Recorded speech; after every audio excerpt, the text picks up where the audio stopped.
Saudara-saudariku yang dikasihi Tuhan, hari ini Jumat 16 April 2021, hari biasa pekan kedua Paskah, menu sabda kita dari Injil Yesus Kristus menurut Yohanes, bab 6 ayat 1 sampai 15. Sesudah itu, Yesus berangkat ke seberang danau Galilea, yaitu danau Tiberias. Orang banyak berbondong-bondong mengikuti dia karena mereka melihat mukjizat-mukjizat penyembuhan yang diarahkannya terhadap orang-orang sakit. Dan Yesus naik ke atas gunung dan duduk di situ dengan murid-muridnya. Dan Paskah, hari raya orang Yahudi, sudah dekat. Ketika Yesus memandang sekelilingnya dan melihat bahwa orang banyak berbondong-bondong datang kepadanya, berkatalah ia kepada Filipus, "Di manakah kita akan membeli roti supaya mereka ini dapat makan?" Hal itu dikatakannya untuk mencobai dia, sebab ia sendiri tahu apa yang hendak dilakukannya.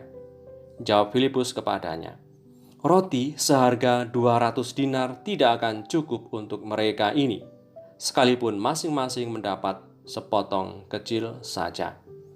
Seorang dari murid-muridnya, yaitu Andreas, saudara Simon Petrus, berkata kepadanya, "Di sini ada seorang anak yang mempunyai 5 roti jelai dan 2 ikan.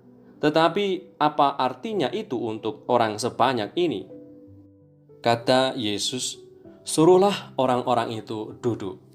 Adapun di tempat itu banyak rumput, maka duduklah orang-orang itu, kira-kira 5.000 laki-laki banyaknya. Lalu Yesus mengambil roti itu, mengucap syukur dan membagi-bagikannya kepada mereka yang duduk di situ. Demikian juga dibuatnya dengan ikan-ikan itu sebanyak yang mereka kehendaki. Dan setelah mereka kenyang, ia berkata kepada murid-muridnya, "Kumpulkanlah potongan-potongan yang lebih, supaya tidak ada yang terbuang." Maka mereka pun mengumpulkannya dan mengisi 12 bakul penuh dengan potongan-potongan dari kelima roti jelai yang lebih setelah orang makan. Ketika orang-orang itu melihat mukjizat yang telah diadakannya, mereka berkata, "Dia ini adalah benar-benar nabi yang akan datang ke dalam dunia." Karena Yesus tahu bahwa mereka hendak datang dan hendak membawa dia dengan paksa untuk menjadikan dia raja, ia menyingkir pula ke gunung seorang diri. Demikianlah Injil Tuhan. Terpujilah Kristus.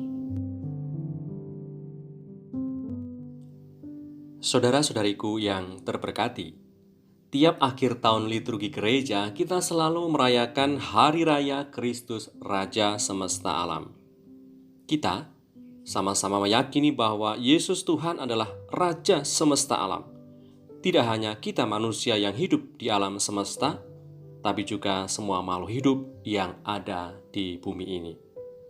Yesus Tuhan kita adalah Raja, sebab Ia telah menyelamatkan kita dari jerat dosa dan menganugerahi hidup abadi.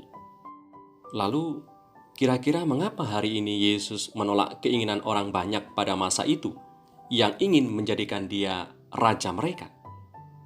Mereka tentunya sudah melihat banyak mukjizat yang dilakukan Tuhan, dan baru saja mereka melihat mukjizat Yesus mampu menggandakan roti dan mengenyangkan 5.000 orang laki-laki.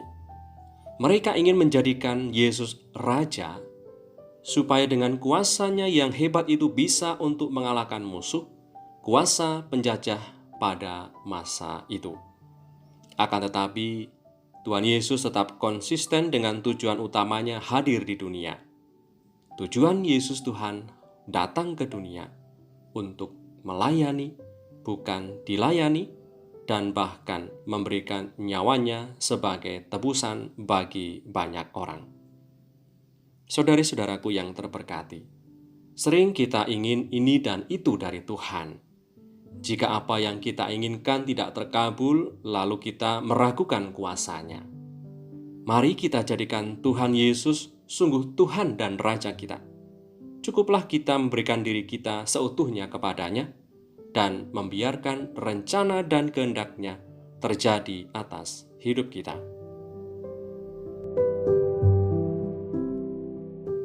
Marilah berdoa. Demi nama Bapa dan Putra dan Roh Kudus. Amin. Ya Yesus Tuhan kami bersyukur atas hari ini, hari baru, harapan baru, dan semangat baru.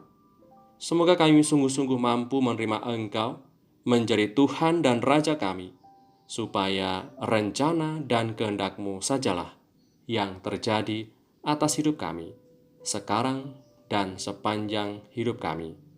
Amin. Demi nama Bapa dan Putra dan Roh Kudus. Amin.